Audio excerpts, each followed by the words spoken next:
തിരുവനന്തപുരത്തെ പരന്ന വീതിയുള്ള നിരത്തിൽ കഴിഞ്ഞ 13 വർഷമായി ഓടിക്കൊണ്ടിരുന്ന ബസ്സാണ് മല കയറുന്നത്. മൂന്നാറിലെ വിനോദസഞ്ചാരികളെ ആകർഷിച്ച് വരുമാനം കണ്ടെത്താനാണ് KSRTCയുടെ നീക്കം. എന്നാൽ ഇത് അനാവശ്യ ദൂർത്താണെന്നാണ് പ്രതിപക്ഷാരോപണം.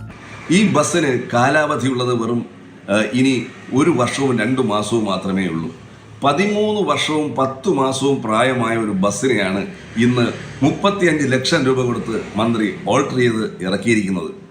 ഈ പൈസ ഒരു 50-60 ലക്ഷം രൂപ കൊടുത്താൽ പുതിയ ബസ് വാങ്ങി ഇതെല്ലാം ചെയ്യാം എന്നിരിക്കെ എന്തുകൊണ്ടാണ് മന്ത്രി കാലാവധി കഴിയാറായ ഒരു ബസ്സിനെ ഓൾട്ടർ ചെയ്തത്? അങ്ങനെ ഒരു ബസ് ഓൾട്ടർ ചെയ്യാൻ വേണ്ടി 35 ലക്ഷം രൂപ ചെലവഴിക്കാൻ മന്ത്രിക്ക് ആരാണ് അധികാരം നൽകിയിട്ടുള്ളത്? ഇനി ഈ കണക്ക് കൂടി കാണുക. ദിവസേന ശരാശരി 6000 മുതൽ 9000 രൂപ വരെ വരുമാനം കിട്ടിയിരുന്ന ബസ്സിനെയാണ് 7 മാസമായി ഒതുക്കിയത്. അതുവഴിയും KSRTCക്ക് ലക്ഷങ്ങൾ നഷ്ടമായി. ഇനി 1.5 വർഷം കൂടി മാത്രമേ ഈ വാഹനത്തിന് നിരത്തിൽ ഓടാൻ കഴിയുകയുള്ളൂ. ആ ചെറിയ കാലയളവിലേക്ക് വേണ്ടിയാണ് 35 ലക്ഷം രൂപ ചെലവഴിച്ചുള്ള നിർമ്മാണം. ഈ 7 മാസം തന്നെ KSRTCക്ക് ഏകദേശം 15 ലക്ഷം രൂപയുടെ വരുമാന നഷ്ടം ഈ ബസ് ഡോക്ക് ചെയ്തിലൂടെ ഉണ്ടായിരിക്കുകയാണ്. അതിന് പുറമെയാണ് 35 ലക്ഷം രൂപ ചെലവഴിച്ചിരിക്കുന്നത്. ഇതെന്തിനു വേണ്ടിയിട്ടാണ്? ഈ നിയമലംഘനം നടത്താൻ മന്ത്രിക്ക് ആരാണ് അധികാരം കൊടുത്തിട്ടുള്ളത്? ശമ്പളവും ആനുകൂല്യങ്ങളും കിട്ടാതെ തൊഴിലാളികൾ കഷ്ടപ്പെടുമ്പോൾ അവർ കൊണ്ടുവരുന്ന പണമെടുത്ത് ധൂർത്തടിക്കാൻ ആരാണ് മന്ത്രിക്കും മാനേജ്മെന്റിനും അധികാരം നൽകിയിട്ടുള്ളത്? KL 159050 ഈ വാഹനത്തിൻ്റെ കൂടുതൽ വിവരങ്ങൾ പരിവാഹൻ സൈറ്റിൽ നോക്കിയാലോ.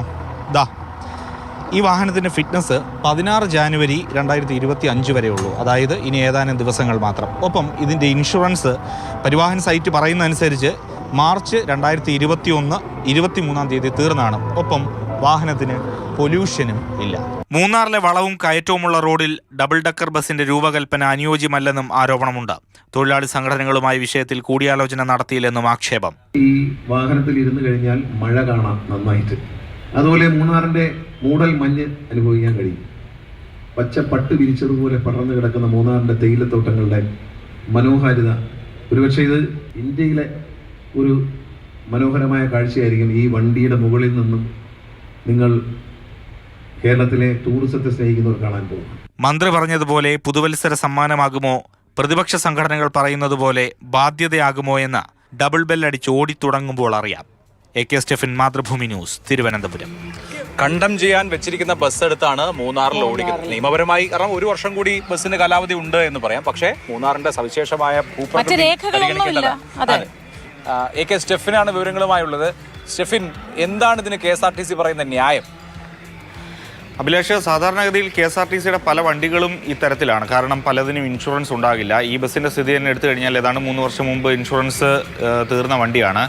RC ഇല്ലാത്ത, രേഖകളില്ലാത്ത വണ്ടി പോലും ഓടുന്നു എന്നുള്ളതാണ് പലരും പറയുന്നത്. ഏതായാലും ആ തരത്തിൽ വലിയൊരു പ്രതിസന്ധി KSRTCയെ സംബന്ധിച്ചിടത്തോളം ഉണ്ട്. ഇൻഷുറൻസ് ഒക്കെ അടയ്ക്കണമെങ്കിൽ ഭീമമായ തുകയാണ്. അതുകൊണ്ട് തന്നെ ആ രീതിയിലേക്കൊന്നും തന്നെ KSRTCക്ക് പോകുന്നതിന് വേണ്ടി കഴിഞ്ഞില്ല. എന്നാലും സാധാരണഗതിയിൽ മോട്ടോർ വാഹന വകുപ്പും പോലീസും ഒക്കെ ഏതെങ്കിലും തരത്തിൽ ചെറിയ ഒരു നിയമത്തിൻ്റെ അല്ലെങ്കിൽ രേഖകളുടെയൊക്കെ കുറവുണ്ടെങ്കിൽ എടുക്കുന്ന നടപടികളൊക്കെ നമുക്ക് അറിയാവുന്നതാണ്. അത് പ്രൈവറ്റ് ബസ് ആയിക്കോട്ടെ, സ്വകാര്യ വാഹനങ്ങളായിക്കോട്ടെ.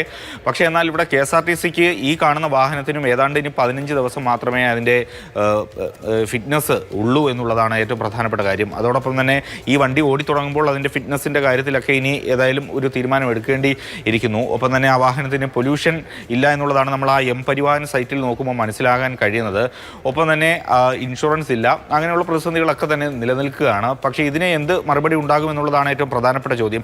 അതോടൊപ്പം തന്നെ ഈ വാഹനം നമുക്ക് അറിയാം, സുപരിചിതമാണ്. തിരുവനന്തപുരത്തിൻ്റെ നിരത്തുകളിൽ നേരത്തെ പേരൂർക്കട മുതൽ ശംഖുമുഖം വരെ ഓടിക്കൊണ്ടിരുന്ന വാഹനമാണ്. ഏതാണ്ട് 7 മാസമായി ഇപ്പോൾ ഒതുക്കിയിട്ട് ഈ തരത്തിൽ നിർമ്മാണ പ്രവർത്തനങ്ങൾ നടത്തുന്നു. പ്രത്യേകിച്ചും പ്രതിപക്ഷം അല്ലെങ്കിൽ പ്രതിപക്ഷ സംഘടനകൾ ഉയർത്തുന്ന ഏറ്റവും പ്രധാനപ്പെട്ട ഒരു ആശങ്ക സുരക്ഷയെ സംബന്ധിച്ചിടത്തോളമാണ്. നിരന്ന റോഡിലൂടെ ഓടുന്ന വാഹനമാണ്. സാധാരണഗതിയിൽ ഈ ശാസ്തമംഗലം മരുതൻകുഴി ഭാഗത്തേക്കൊക്കെ നേരത്തെ ഇത് സർവീസ് നടത്തിയിരുന്നുവെങ്കിൽ അവിടെ നിന്നൊക്കെ ഒഴിവാക്കപ്പെട്ടത് വളവും തിരിവും കൂടുതലാണ് എന്നൊക്കെ പറഞ്ഞുകൊണ്ടാണ്.